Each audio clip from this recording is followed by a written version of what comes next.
আসসালামু আলাইকুম রহমতুল্লাহ। সবাই কেমন আছেন? আশা করি ভালো আছেন। এখন আছি আমি গাজীপুর সিটি কর্পোরেশন মালিকের বাড়ি। এই যে এখানে বাড়িটা দেখতে পাচ্ছেন, এখানে জমির পরিমাণ হচ্ছে 2.5 কাঠা, 5 তলা ফাউন্ডেশন, 5 তলা কমপ্লিট। এখানে রুম আছে 39টা, প্রতি মাসে ভাড়া আসে 1,60,000 টাকা।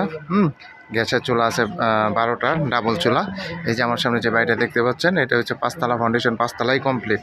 2.5 কাঠার উপরে একটু জমি আছে, একটু বেশি আছে, এবং রুম আছে আপনার টোটাল 39টা। প্রত্যেকটা রুমে আছে আপনার অ্যাটাচ বাথরুম। প্রতি মাসে আপনার 1,60,000 টাকা ভাড়া আছে। এটা হচ্ছে রাস্তা,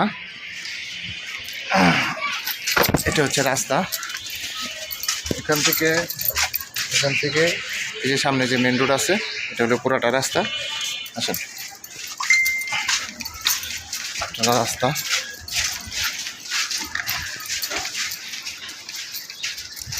এটা রাস্তা যে ড্রেন সহ রাস্তা।